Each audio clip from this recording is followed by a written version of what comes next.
Brexit, j'y reviens. La pêche, où est-ce qu'on en est? Où est-ce qu'on en est? Est-ce que la Grande-Bretagne respecte ses engagements? Oui ou non? Ma réponse est non. Et pas seulement sur la question de la pêche. Le plus grave, Oui. Jean-Jacques Bourdin, c'est l'Irlande. Oui. En Irlande, il ne s'agit pas de commerce, de marchandises, il Oui. s'agit de la paix. De la paix. Et je rappelle qu'il y a une vingtaine d'années s'est arrêté un conflit entre le Nord et le Sud et les différentes communautés d'Irlandais qui a provoqué 4000 morts. Et qui s'est conclu avec un accord qu'on appelle le Good Friday Agreement. Et là encore, il y a des tentatives ou des menaces ou des provocations britanniques pour ne pas respecter l'accord que je décris dans ce livre. Oui. Nous avons fait 2 accords avec les Britanniques. Le premier, c'était le Brexit politique et institutionnel, le divorce, Oui. jamais agréable, et au terme duquel on a trouvé une solution pour l'Irlande, pour qu'on puisse préserver la paix, ne pas avoir de frontières du tout. Quand vous êtes en Irlande, vous êtes ici à ma place, Oui. En Irlande du Nord, Royaume-Uni, et vous êtes à votre place, vous êtes en République d'Irlande, Union européenne.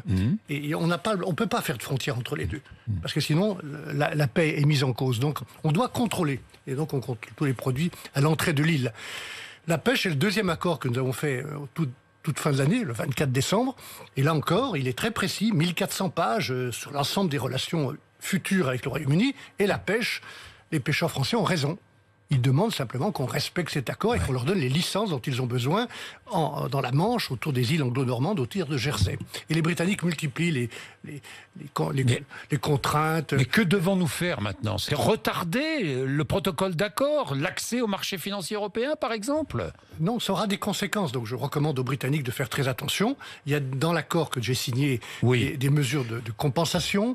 On peut empêcher les pêcheurs britanniques qui pêchent une partie dans nos eaux de venir. Oui. On peut rétablir des tarifs douaniers. On peut suspendre l'accord.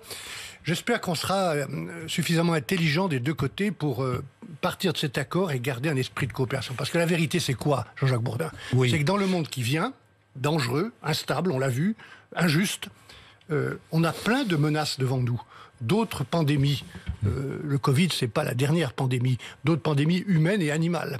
On a des attaques terroristes qui vont arriver, on a la pauvreté qui provoque des migrations, on a les marchés financiers, des risques de crise financière. N'ayons pas la mémoire courte, ça fait à peine 10 ans qu'on a vu cette crise financière, ces banquiers qui se croyaient tout permis, plutôt à qui on avait tout permis de détruire des millions d'emplois. Il y aura d'autres crises et on a besoin de coopérer avec les Britanniques d'une manière ou d'une autre. Oui.